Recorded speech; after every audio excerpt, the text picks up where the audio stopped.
The story he shared was, I feel I was given my talent because of the abuse I had as a child. I have nerve issues now and depression.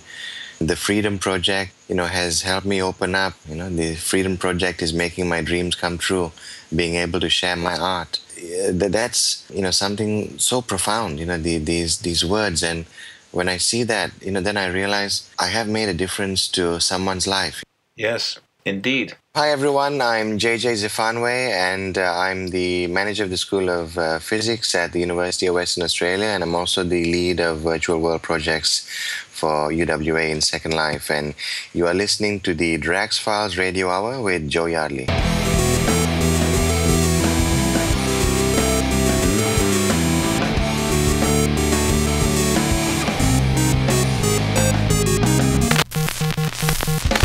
Hello there and welcome to the Drax Files Radio Hour with Joe Yardley. My name is Draxter Dupre.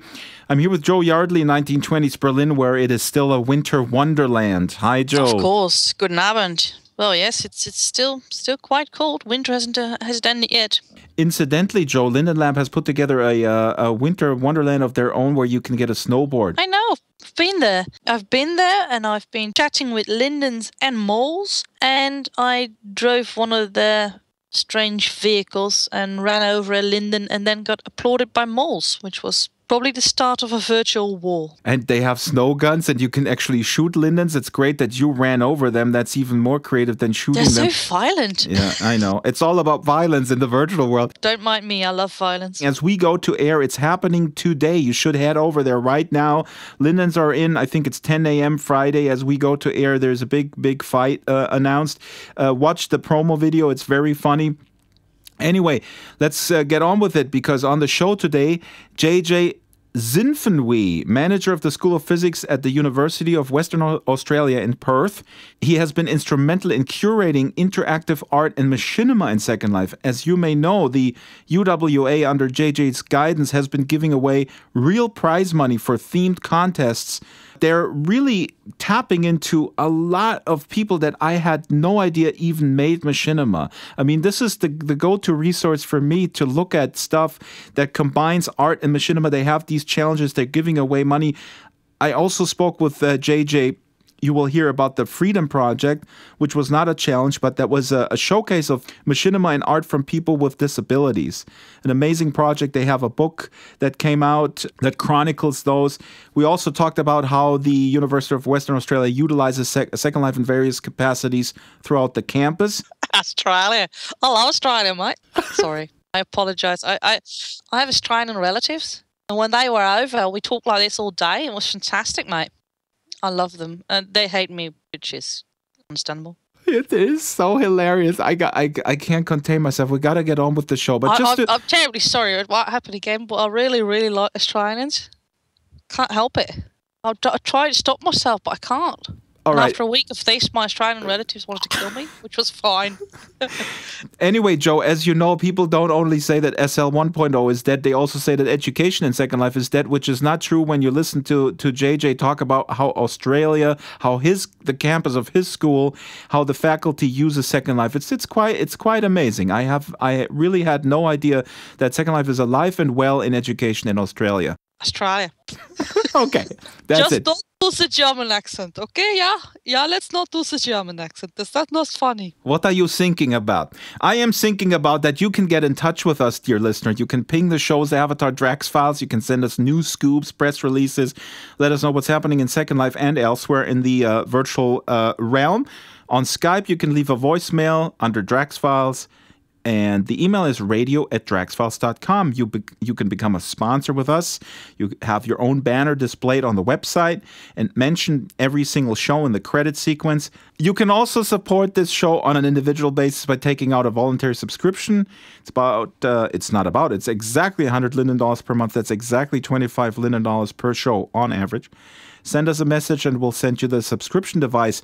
Now, Joe, let's move on to news real quick. Let's go over the news in the Metaverse VR space. What is new from the Daily Mail? Anything? I have no idea. Nothing. Good. Then we're going to go to the BBC because they have something about a forensic holodeck that recreates crimes in 3D. That's my cup of tea. For several reasons I will not go into. I'm quite interested and connected to the world of crime.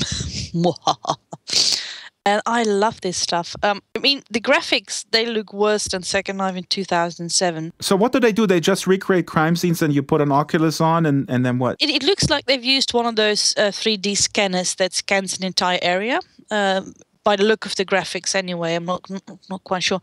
You just put a machine in the middle of a crime scene and everybody goes hide, and then you click a button and it scans the entire area into 3D and you're done. They've put that in a computer, and then they put figure avatars, people in it, and then they use it to reconstruct the crime, because you can imagine that if you are visiting or reliving a crime, you have a unique insight into what happened, and you can pause the entire scene the moment a bullet gets fired, and you can see the trajectory from the gun through the body into the wall, and you can look around it, and it's fantastic. That's actually really amazing once that works with non-player characters and the whole scene, and you can stop it and you can put yourself maybe also in the position of the perpetrator, let's say. Yeah, absolutely. And this technology like this could once and for all take care of a few conspiracies, because if you, I reckon that if you put all the technological data and forensical data into, for instance, the JFK assassination, quite a few of the conspiracy bits will fall off. That's interesting. I had this idea for these trials. I mean, it's a much simpler setup. A couple of years ago, I talked with my wife about it, who works at the court, and she says, how about using Second Life for like a trial? When you examine the witnesses, the lawyers examine the witnesses, the witnesses then can sort of describe what they saw, and then you can replay it in Second Life in real time with different camera angles, which also then you could see, hey, this is actually not possible how you remember it. It is 12 Angry Men all over again. You, madam, I put it to you that you could not see this crime because you obviously wear glasses, and from where you were standing, you would not have been able to clearly see what happened. Another news topic real quick. My wife sent me this from Boing Boing, which apparently some hip blog that I don't read because I'm not hip. Uh-oh. They also have a podcast. It's called You're Not So Smart, which is a very charming title. Thank you very much. That's why it resonates with me. The host, David McCraney, interviews cognitive psychologist Lara Meister from the University of London. She does experiments about hidden racial biases or implicit biases. One experiment that she does is where whites are being confronted with African-American faces and then right after have to identify tools, and they misidentify tools such as a hammer or other tools immediately as weapons or straight-out guns. Have they tried it the other way around? Not to my knowledge, but that would be very interesting. I mean, that would be very interesting if you're going to do a research on racism and bias. You should probably try it both ways. I know that in here in this country, I heard this on a show on the media where they research racial biases and implicit biases. They do it with all races because there's no doubt that every cultural subsection or race has cultural biases about the other one. I read a research that stated that suggested that it's probably biological and baked into our genes, which would make sense because once we were all tribes trying to survive in the woods and being scared of everyone that wasn't part of our tribe. What is really interesting, I want to play a soundbite of Lara Meister from that podcast real quick because she explains one of these experiments. It's called the N Faceman Illusion. This is where someone looks into a kind of a computer screen, but he sees actually another real person, and as he touches his or her face, the other person touches the face in synchrony, but the face that the person sees on the computer screen is a person of a different race or gender. And so I guess that's why Avatar is mentioned in the podcast title. There are not real avatars in that podcast. Here's a soundbite from Lara Meister explaining this a lot better than I just did. We'll have the participant sitting facing another person. So it can be a video on a computer screen, which we've used quite often, but also it could be just a real person in front of them. The crucial bit is where the experimenter touches the participant's cheek at exactly the same time and in synchronous rhythm with a touch on the other person's cheek. The participant feels the touch on their own cheek, but sees the touch on the other person's cheek. It's that synchrony that kind of elicits this feeling of ownership over the other person's face. You're looking in a mirror, but seeing someone else's face. We actually change the way people remember what their own face looks like. And this is a bit of evidence showing how kind of malleable, how sort of plastic our idea of what we look like is. So that's fascinating, right? You look into a face of a different person, and because of the synchronicity, your brain, the plasticity of your brain tricks you into believing that is actually you. Yeah, or perhaps quite the opposite.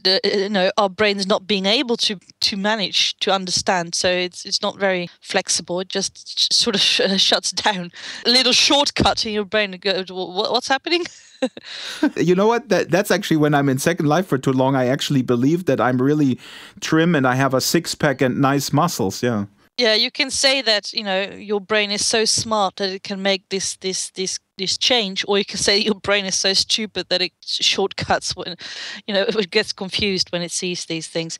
But yeah, it's something that's quite interesting. It is quite an old story as well, because I remember reading about in the 1920s, of course, masquerades, masked balls, where people would all dress up. They were extremely popular, and one of the reasons was that when you dress up as someone else and people treat you as that person, you become that person, which is fascinating, and which sort of comes back to this as well. Yeah, this comes back to Second Life. I mean, you are based on your actions combined with your avatar representation. This is who you are in that context, yeah. Which makes me a very, very boring person, because I am me in Second Life. My avatar looks like me, I behave like me, I act like me. The only difference is that I run a bar in the 1920s. No, there's another difference. You're smoking a different brand of cigarettes in world. Oh, yeah. No, the ones I smoke in real life are stronger. Lara Meister is examining what she calls the strength of the visual resonance, is what it's called. You really got to listen to the podcast. It's fascinating. She also did experimenting, by the way, with people who represent different political groups. I don't know how she does that, because, it's obviously not something that you wear on your sleeve. The Nazi uniform. That's a dead giveaway. Yeah. In 1920s Germany, it was quite easy to take, to see who's who. Yeah, they were really forward-thinking, these Nazis. Hey, the communists, they had uniforms as well. They just like to make things easier for everyone. That's nice. Those were the black and white days. Yeah, let's all have a street fight, and at least you know who's who. We're going to link to another video from the BBC. You knew about this, Joe, the rubber hand illusion, which you got to really see this. There's a guy that strokes a rubber hand and a person's real hand at the same time. That sounds so Second Life. You must go to my sim and stroke a rubber hand. You know what? The BBC is as perverted as most of Second Life is, I suppose. No, I mean, the researcher strikes the person's real hand and the fake rubber hand at the same time, until the person who looks at the rubber hand starts identifying with this rubber hand and feels it as if it's their own hand. And then he hits that hand with a hammer. And the person goes like, oh!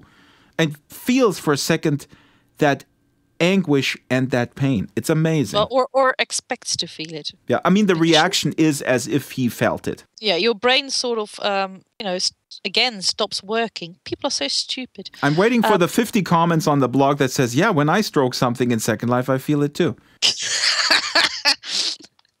You're all perverts. Are you listening? All of you, perverts. There, I've said it. There's a lot of reports recently where I always think, like, where's the VR angle, or the VR angle is underrepresented or not, or missing altogether. There was a story on National Public Radio here in the United States about Parkinson's and how exercise is great to relieve the symptoms, because dopamine is produced when you exercise. hello, Second Life, Creations for Parkinson's. Anyone? The group around Fran Serenade, who is 86 and thrives in Second Life and is studied by the University at Irvine about her symptoms that go away when she puts on ballroom dances and exercises in Second Life. Hello? Yeah, that is something that happens to us a lot when you're doing stuff and you're concentrated on Second Life and all the things that are happening. You also realize that there are things that are actually very, very interesting to people outside of Second Life as well, but they have no idea, they have no clue, and they should. And that's why, listeners, every one of us has to be putting on the evangelist hat every once in a while, tweeting, pushing back, commenting. Come out of your virtual closet and tell the world what you're doing. I mean, there is enough about Second Life, even your Second Life, my dear perverted listener. That is not so shameful that you cannot share it with friends. I mean, it doesn't have to be everything.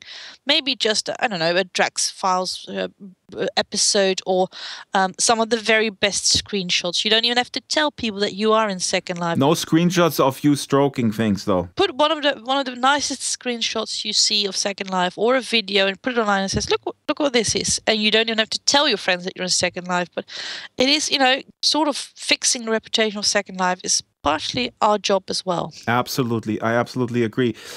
We got to move on. Cyberith. Remember Cyberith? They make the virtualizers, that sliding disc with some pillars around it and a ring to hold you in place while you're walking, and you get the illusion of walking in virtual reality environments. You can walk forever if you like, safely secured in your mom's basement. You have heard us mention it many times. We also talked with Tunjay Kakmak and Holger Hage out of Austria on show number 30. On the Kickstarter, there is an updated video, and it's really interesting. It's still my favorite sort of omnidirectional treadmill solution. There's only three. There's the Virtuix and the Infinideck. It is still too early to say the Infinideck. I think the technology behind it is what will eventually replace all of these things and be the next way to walk in virtual reality, because that's because it's the only one that actually lets you walk and run without any hassle. The Infinideck guys are on schedule for being interviewed, so we'll learn all about the technology very, very soon. But back to Cyberith, here's a little soundbite from founder Tunjay Kakmak talking about what they have been up to recently, and apparently they've been focusing on becoming the device, the must-have, by focusing on compatibility. The virtualizer's ring construction will now be made of solid plastics, which makes it possible to use the 6 and stand system in combination with the virtualizer without any drawbacks regarding stability. We also made some changes to the tracking system in the pillars. We are now using optical sensors in the pillars, allowing for more reliable data and significantly reduced latency. The development of the often requested overshoes is coming along nicely. The overshoes will allow you to use the virtualizer with every pair of shoes you want. Our other project, the virtualizer game Akon's Call, is also making great strides with the development. Thank you for your continued support and believe in us.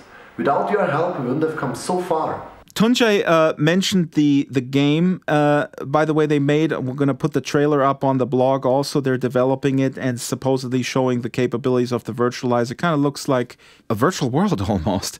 Moving on, our sponsor SL Go by OnLive had some troubles recently, but they're resolved, and they even gave away 1 month free because of these issues. There were teleportation issues. People couldn't teleport. It was something that you'd only experience if you used the official Linden Lab viewer. I think it's Linden Lab's fault. Okay, got it. Yeah, I know. Firestorm. I think Firestorm didn't have it. At least I didn't notice it. But then, to be honest, I don't go anywhere, so I wouldn't have noticed it anyway. Well, it's resolved, which is good. And OnLive started an SLGO support group in World. We know about that, but also they just opened a couple days ago.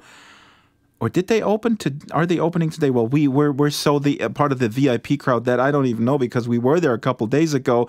They have a super nice in-world location that you can visit, and it's staffed by support people. I guess they get a notification when you show up. You can ring a bell, and the concierge will show up and ask you, "How do you do? How can I help?" Maybe like a normal person. How are you? Hello? Hello. If something is wrong, where are they from? Well, they have Australian staff, I think. Just like every other bar in the world, there's an Australian behind it. on both sides. That is. Oh my God. I'm going to get arrested. Oh my God. This is hilarious. I have to do something with my irrational love for Australians. Anyway. Stop with the Australian jokes. So SL Go, they also have a Flickr group. They opened a Flickr group where you can post, I suppose, pictures that you take while on the go with SL Go.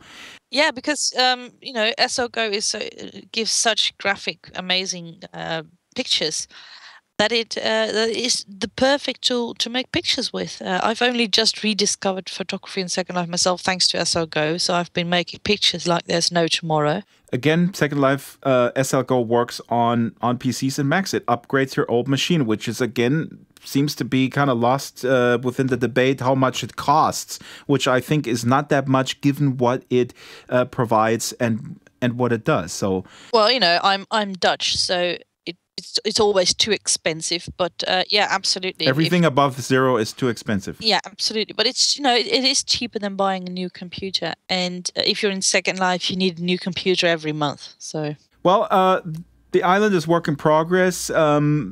I had a look around, took some pics. It's a nice humble start, but there have to be more activities than the virtual bar that Dennis Harper from OnLive, a senior product manager, is hanging out 24/7, and I heard that he gets paid for just hanging out at the virtual bar on their support island. These people have jobs. I can't believe it. Okay, before we go to the interview with JJ, it's a new feature of the show, our musical interlude, where we try to prove that Second Life musicians are awesome. Today we're playing a tune by Slim Warrior, who's not that active in SL anymore, but was once one of the big evangelists and superstars.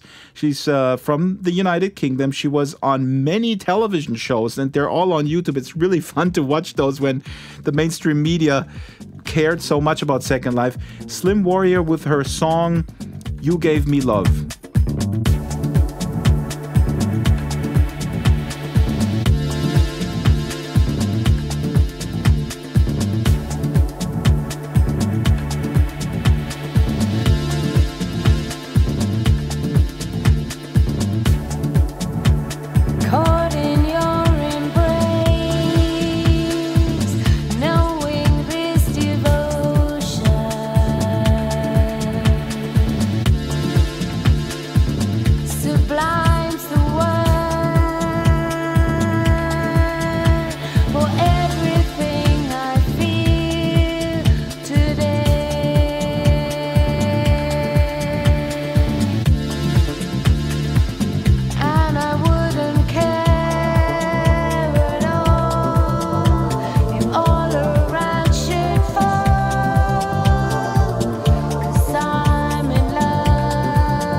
me love. Oh, we're back on the air. So that was Slim Warrior with You Gave Me Love, a great song. Can you believe that Second Life has this musical talent to offer, Joe? Yes. Okay, that's a good answer. Of course I can. Well, so can I, but the rest of the world has issues with that for some reason. You know, that's again partially our own fault. People in Second Life have to record more of these people singing their fantastic songs, make more stunning video clips, and flood YouTube with them. I mean, you can make great videos. Yeah. Ola can make great videos. We have a few great singers. Yeah, we got a team pair it up, absolutely. Pile of talent. Listeners, who should we make a video of? We need a talent show. You know, Second Life's got talent. And, you know, there has to be prize money and the Lindens have to get involved. We'll make it a big show every year. Yes. Where we find the best singer in Second Life, make a fantastic video clip with them, and then we all try and make it go viral. This is a great idea. All my ideas are great. I know. Just tell Ebert to do this, and tell him it's my idea, and he'll understand. I'm not married to him, despite what the rumors, the persistent rumors. I've seen the photos. Anyway, let's move to my interview with JJ Zinfenwee, curator of virtual art and machinima for the University of Western Australia. They've been present in Second Life since 2009. In real life, JJ is the manager of the School of Physics. But for us Second Life residents, he's known for not only putting on this magnificent art challenges, but also for researching and writing about community in virtual worlds, especially communities of people with disabilities and chronic illness.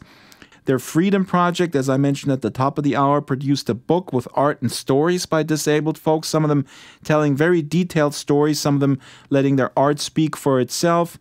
I actually have that book right in front of me. In real life, JJ sent me one, and on the back you have a few quotes from participants, such as, "In real life, I'm deaf. In Second Life, my disadvantage disappears. This is empowering. I have a voice in text and the freedom to do more." Most recently, JJ worked with Freewee Ling on the Transcending Borders project, which you can also have as a coffee table book. JJ talks about Freewee's story later in my interview, so let's go straight to it. I started the conversation by asking JJ about his university's mission statement when it comes to their Second Life engagement. Here he is. The mission statement basically is to look at virtual worlds through the lens of the 4 pillars or 5 pillars of the University of Western Australia. And these are teaching, research, art, film, and architecture. So while it might seem to some that the challenges are kind of the main thing that we do, that isn't the case. The challenges is what gets the most publicity. So each film, in a sense, gets its own message going out, and that's one of the things we want to do. We want to promote the film, each of the creators. You put out the word machinima community, make a film with this subject matter. The entries come in, you give away prize money, and then as the entries come in, you promote these films by letting people know that they came in, and then at the very end you have winners. What are some of the topics that you chose in the past? Well, the very first one we had was quite UWA centric. It was show off the teaching, the film, the research, and the art and the architecture on the UWA Sims in Second Life. So as you can imagine, that's a very exciting topic for an international filmmaker not. And the reason why we had it was because White Libed, she literally gave me $50 and said, JJ, you must run a film challenge, to show people what the university is doing, and allow the reach to go further and more people can see it. And I didn't know anything about film. I wasn't involved in the film world, but being kind of stubborn and determined, so I did it. And it was really hard, that first one, because, it almost was like asking for free publicity in a way, or because $50 is an insulting amount to have as a prize for machinima. And I didn't know that because I didn't know anything about how difficult it was to make. I want to interject real quick because I think also that a lot of Second Lifers had a really kind of bad taste in their mouth of kind of being abused in that sense, because during the hype days, I know a lot of stories of people who told me, big companies came in and they go like, wow, so all these people with nothing to do, I'm going to tell these guys to create an entire interactive experience, and then I'm going to charge Toyota $2 million and I have my slave labor on the ground. That's right. But the thing is that I spent a lot of time with those filmmakers, at the time. So I launched the challenge with $50. All right. We asked them to make a film showing off the university. We needed this to break the barrier between RL and SL, or real life and second life, and we had an amazing response to that. We were really lucky. I asked the vice chancellor of the university to be a judge. I also asked the director of international students, and they were judges, and they had no experience second life before. I didn't want them to see anything. I want them to come into the judging and bang, show them, these amazing things. So they saw the films. The next day, I had $2,000 as prizes, because I told them, look, UWA put nothing into this. I had someone from Russia give me $50, and this is what was produced, And the next day I had $2,000. And since then, we've been a lot freer with the topics. The second one was what's called the Art of the Artists Challenge. So we had the art competition, and what we thought we could do was to kind of marry the film and the art worlds. And we asked the filmmakers to come look at the artwork and, pick any artwork or pick a number of artworks and weave a story around the artwork. So that was the second challenge. I really have to applaud you, because this is so difficult. You really managed to marry these two worlds. It's a no-brainer when you look at it, but people haven't really done it to that extent before, because machinima is difficult to kind of translate the experiential aspect of Second Life into sort of this 2D medium. Just in terms of translating, it's amazing. We had another Art of the Artist Challenge where we told the filmmakers, again, look at all these artworks. These are the artworks that are the top 30 artworks in the UWA Film Challenge. Create whatever story you want around the artworks. Then we had Seek Wisdom was the fifth film challenge. We had that theme of Seek Wisdom. The sixth was Reflections. And the most recent one, seventh, was Transcending Borders. Mm-hmm. Now, you said earlier that the University of Western Australia, the mission statement encapsulates more than just promoting art and machinima. Let's go back through that. What do they want to do with virtual worlds? No one really exactly knows. We're in this kind of embryonic stage still. Even though it's been a number of years, it's still quite embryonic, and it will grow, but we are in kind of the Wild West days, like the first 10, 15 years of TV, who actually could foresee where it would go in the future. And with us, we have the School of Law. What they did was they wanted a certain law concept, and also it was to give students a little exercise to do. And so the way we used Second Life to do that was to create a film showing this concept of law. And so that was used in some law tutorials. The School of Anatomy, Human Biology, they recreated parts of the human body, lungs and heart and neurons and things like that. And they use it to show their students what the experience is going inside the body. School of Business, they have had joint classes with universities in other countries. The students at UWA were partnered up with students from a university in Switzerland, and they were given a task of going to the virtual city of Dublin in Second Life and doing a project over there. And in terms of research, I'm part of the Australian and New Zealand Virtual Worlds Working Group. And we meet every 2 weeks in Second Life. There are 50 plus universities from Australia and New Zealand that are part of this. Yeah, and we have for the last 4 years produced a joint journal paper at an academic conference for the last 3 or 4 years. So you have this working group, you have research. Your school really uses Second Life in its day-to-day teaching business? Well, it's not as if everyone in the university uses it. Who knows how much research goes on in any single university? There's thousands and thousands of research papers, being produced every year, and only a very small portion of the university community actually know about that research. Let alone the public. That's right. So when academics use Second Life, it is one or two academics in these universities struggling on their own, really, to use Second Life and using it as tools in their classes. And it's a misconception to say that, okay, we're using Second Life and this takes over everything. That's wrong. It's just the same as in university classes, you use video, you use PowerPoint, but it's not everything through PowerPoint. PowerPoint isn't everything. Video isn't everything.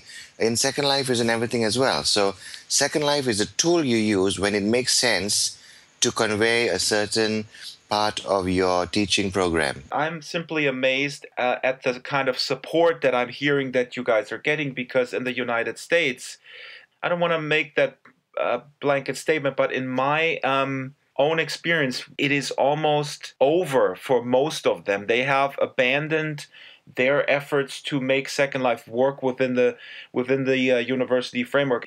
All the efforts to make it easy for educators to utilize it have gone nowhere, primarily because it was rejected by, again, I have no data on it. It's my anecdotal observation that it was primarily rejected by the students, actually, and the handful of educators that were kind of gung-ho about it didn't get any traction. So what you're telling me, I'm getting the sense that it's might not be very widespread, or as you say, it might be on a case-by-case basis. It's nonetheless supported, and it's just an accepted tool in the toolbox.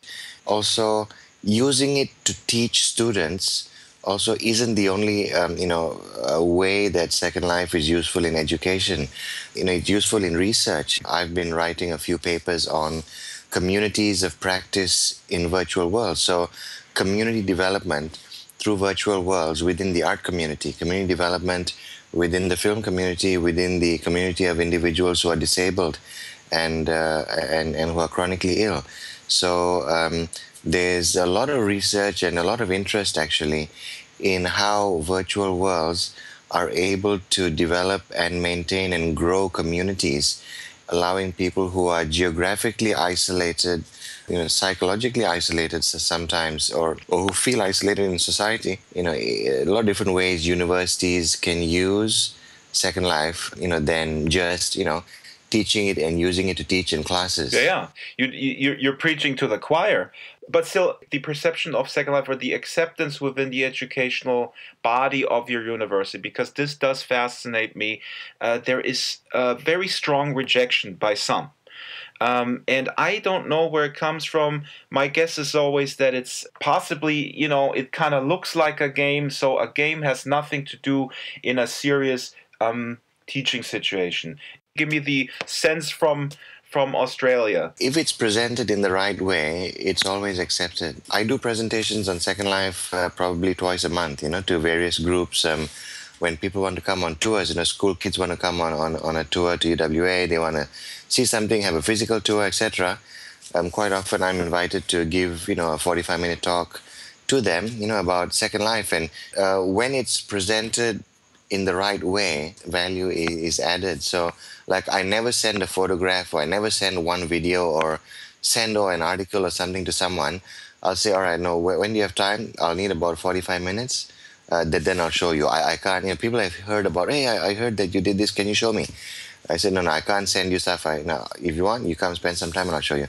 So then when I take them through the evolution of how it's happening in teaching, in research, in architecture, in film, how we're able to connect the world, how we're able to, to assist individuals with disability and chronic illnesses, then they see the whole picture. And, like, I've been very successful when I do that. So, my involvement in Second Life has allowed me to fly to South Korea, to Spain. I've been invited to speak in Malaysia, in Sydney, in Melbourne, in countries around the world. I've crafted, kind of what I feel is an engaging presentation, which shows the whole range of things and all the positive stuff about virtual worlds. And I always start people by showing them something familiar, like these are visual anchors they need. I will never take them to a disco party or, some elven forest made by Soroni Nishi or something the first time they go into Second Life. I take them to see what they've walked past every day and say, oh, I know that space, and oh, there's an avatar walking around that space I was just walking by 10 minutes ago. So you get them started in that way. And so I have done surveys as well, of the people that have come to the presentations and things like that. And so I have about 400 surveys, 400 to 500 surveys.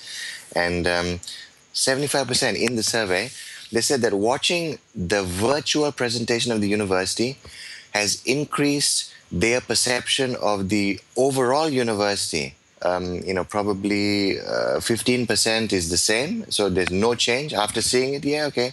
And there's about 5% who had negative, thoughts after that. But overwhelmingly, when presented in the right way, it has had a very positive effect. Mm-hmm. Australia used to be also, ABC television had an island. And what I observe from afar is that also I observe Germany closely, obviously. There's been a pullback in media coverage. Recently, you had some great media coverage, and I have to applaud you the way you presented it. Probably you got, as you indicate, you have a lot of practice presenting it, which is great. I presented here locally at the Rotary Club. I was very proud of me that I was also like, oh, look, you do it a million times, you get better at it. Same here. I did the Rotary Club in Australia, in Perth. It was the Rotary Club as well, yeah. So the Rotary Club, I think that's the new growth for Linden Lab, The media. My question is about the media coverage. You've seen the coverage, and it was exceedingly positive. Yeah, it was on national radio, it was on TV, and we presented the Freedom Project. So that's not that wasn't a contest. It was an event to allow artists with disability and chronic illnesses to show how Second Life has given them freedom. And so, I think the coverage was profound. I was invited to a film festival called the Other Film Festival in Melbourne. So then the film festival people, that particular thing is one event where you don't even need to convince, RL people of its value. You see, oh, these are disabled individuals and people are chronically ill, they can't move and stuff. And now they're able to move and make friends and they're able to have international gatherings, etc. Oh yeah, of course it's something that's good and positive. Of course it's helping people. With that, you didn't even need to do anything, and everyone understood. It's very hard to put a loser angle on that one if you don't want to come across like a major. I can't swear on this show, but we've had other positive publicity about the international reach that we have, about the collaboration that happens. Freewheeling, who I've worked with, who's been the curator of arts at UWA for the last 5 years, whom I have never met in real life, won an Australian Endeavour Executive Fellowship to fly here from the US and spend 4 months here. And she's just arrived 2 weeks ago. This is something quite incredible. She applied for the funding based on the body of work that she had done in Second Life. That is fascinating. Explain a little bit who she is. She's from Kentucky and she's the curator of arts at UWA in Second Life. Yeah, I would not have been able to run with the art challenges, especially who wants to have their art placed by JJ. She's an artist, before I even logged on to Second Life for the first time. And in the first year of the challenge, I had someone else who was the curator, who did the actual placing of the prims to kind of set the environment nicely as to where they were, to kind of do the things which are needed to make sure that the art is shown off in the best light. So the first year, it was Quadrupop Lane. Quadrupop is someone who is based in Perth. She happened to be living in Perth, and that was really fantastic for me in the first year. Without her, the challenge would have failed. So Free is from Kentucky, and she was awarded a fellowship to go to Australia to do what? She was awarded the fellowship to come to the University of Western Australia. She had modeled many parts of the university, looking at photos and videos and things, and recreated the university in the Endeavour fellowship application. She would have needed to show the collaboration that she had with someone in Australia before, and show that a number of years of collaboration, and also a proposal as to what she's going to accomplish in the 4 months here. And one of the things we're going to be looking at is to write a journal paper on communities through virtual worlds, on the development of the film and art community through virtual worlds. This is amazing. So the awarding of that fellowship is based on a virtual collaboration. That's probably also a first, because normally you would have to be on the construction site, and she was on the construction site, on the virtual construction site. She received a letter from the Australian Minister of Education, inviting her to come, which was remarkable. And I put that letter up I put that letter up on the blog. Let's talk about the Freedom Project. It's an amazing project, and it resulted now also in something that we can touch, which you had sent me. Thank you so much. An amazing, call it coffee table book with amazing stories. What is the Freedom Project? The Freedom Project, was an event where we asked artists and filmmakers who self-identified as having a disability or having a chronic illness to create an artwork or a film or a piece of writing to show what freedom meant to them through virtual worlds, and how virtual worlds have given them freedom. And we asked them if they were willing to share their own personal stories as to what happened with them. So, you'd see in the book, some people have, just a little bit, about themselves. Some people don't really have too much about themselves, and some people went into a lot of detail as to exactly what happened with them, at what point they realized, virtual worlds could help them, and how this has progressed with them. And, I think that was the beauty of the whole thing. We didn't, no one was forced to or put into a corner, where if they wanted to be part of it, they had to reveal more of themselves than they really wanted to. And that comes across beautifully, and you see people sharing of themselves willingly. It was sent to a number of organizations who help people with disabilities and chronic illnesses, and it was meant to show people that, hey, look, here's another tool you can use to perhaps help some people whom you couldn't help in other ways. Again, it comes back to the fact that Second Life is not a cure-all for everything. You can't use it for everything. It's not for everyone. Not everyone's not gonna appeal to everyone. Just like every single other thing in the world, not everything appeals to everyone.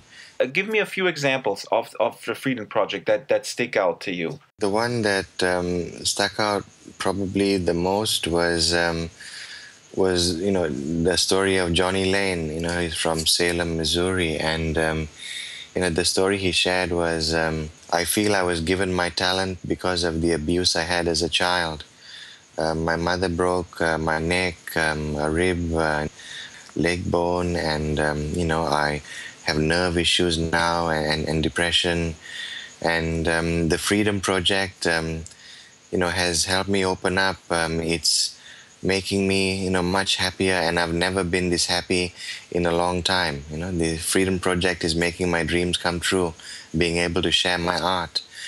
So that's something so profound, these words. And when I see that, then I realize I have made a difference to someone's life, Yes, indeed. And to a few other people's lives in a way which is not superficial, No, it's quite profound. We asked people to self-identify, and we didn't. If someone didn't want to share, we didn't say, "Oh no, you got to tell us, something. If not, we won't let you be part of this." It was if they felt, they self-identified, as having that, then, we were happy to have them be part of the project.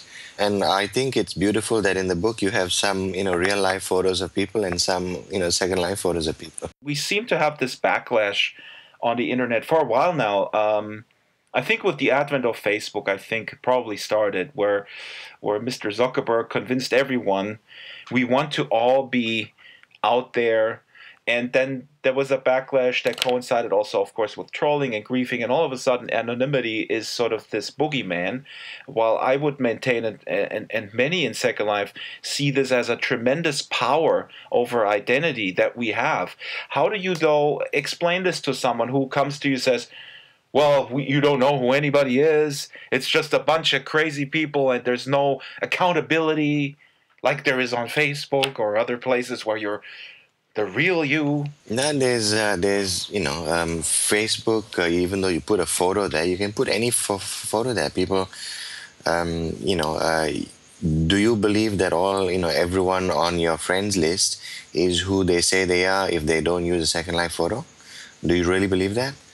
No, I don't think that's true. So people portray themselves differently on the internet, in discussion forums, than they would in real life, So Second Life is the same. You get some who are willing to reveal more of their real life, and you have some who have constructed a self or a personality which is extremely distinct from what their RL self might be, but whom they are more comfortable with inside, Mentally, they are this person here, but because of societal pressures and stuff like that, they cannot portray who they really are in real life. So sometimes you get more reality from Second Life than you do in real life. And the key is to not try to judge other people and think, oh, are you being sincere with me? Are you not? Just accept people for what they want to portray to you. Mm-hmm, mm-hmm. There are quite a number of people who are, for instance, they are born in a different gender, to what they are. Of course, some people can say, oh, they get an operation or something and change genders. But in many societies, many countries, that's not possible.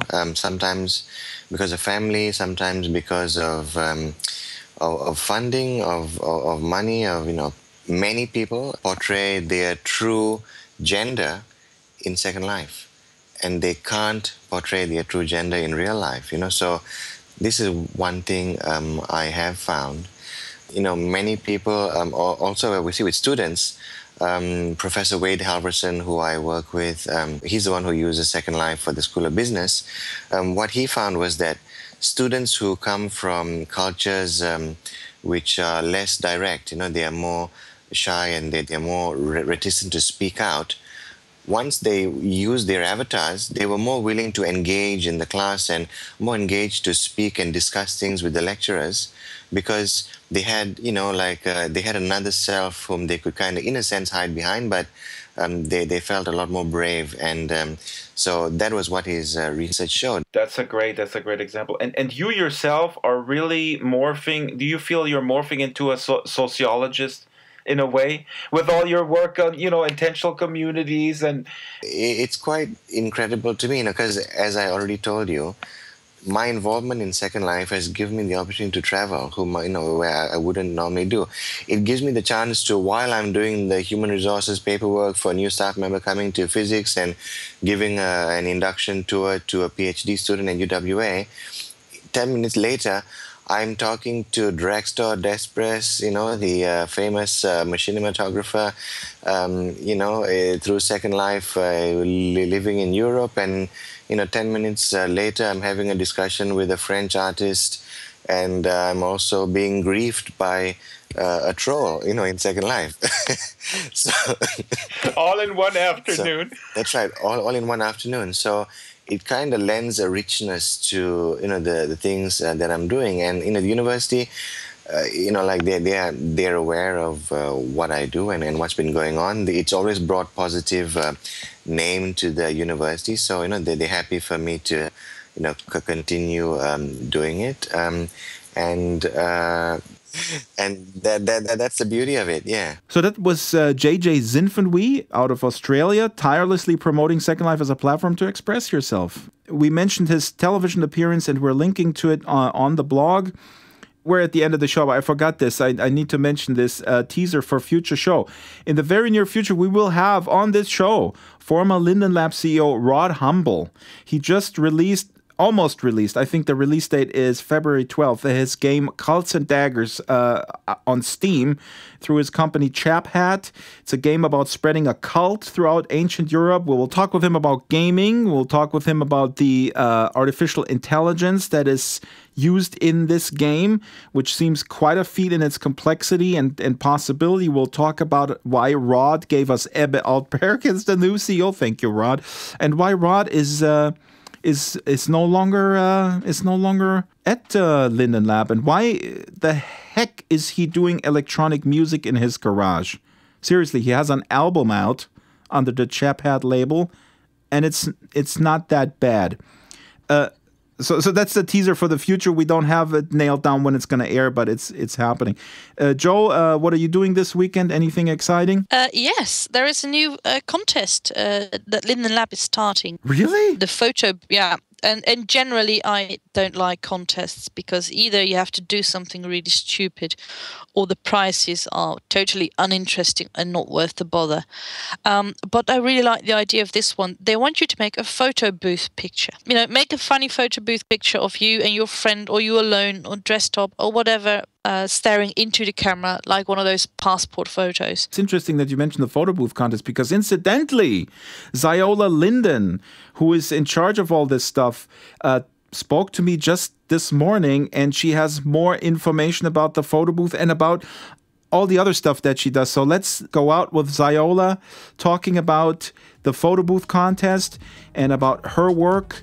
And you know what, Joe? Let's put some Rod Humble electronic music underneath that. What is that not a great mix? Is that not a merger of both worlds? Well, I haven't heard it yet. You're hearing it now. We're signing off. Goodbye, Joe. Auf Wiedersehen.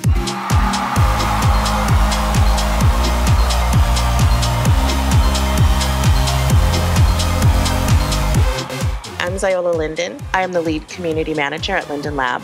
Some of the things that I do are curate our pick of the day on our Facebook page, Flickr, Twitter account.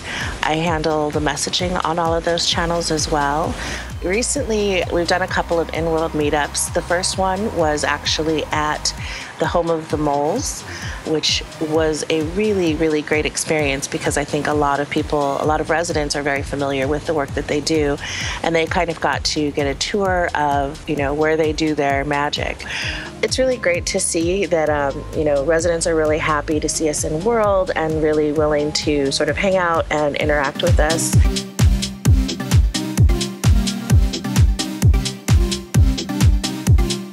We've done some photo contests in the past, and we are currently running the Photo Booth Fun contest. This one's different in that instead of being voted on via kudos, the winners are actually going to be selected by a super secret judging panel that's a mix of Lindens and residents. The prizes are 10,000 Linden, 5,000 Linden, 3,000 Linden, 1,000 Linden.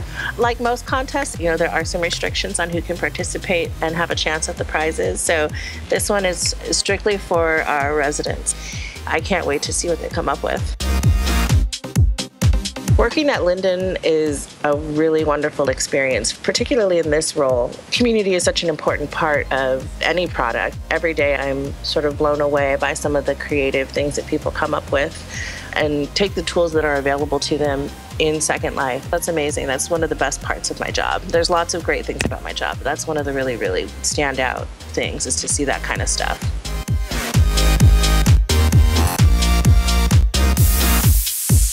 Drax! Drax Files Radio Hour with Joe Yardley is a weekly production of Basic Drax Entertainment. The show is supported by Maven Homes, Giza Creations, Leap Motion, SL Go by On Live, Stitcher, Ison, Bot Girls Identity Circus, Caravel Design, Vicar Creations, Humanoid Animations, Loki Elliott, Botanical, Death Row Designs, Mad P Games, Angel Red Couture, Fallen Gods Incorporated, Blue Moon Enterprises, What's Next, Avacon, and Landscapes Unlimited. Contact the show via Skype, Drax Files, Avatar Drax Files, or email radio@draxfiles.com.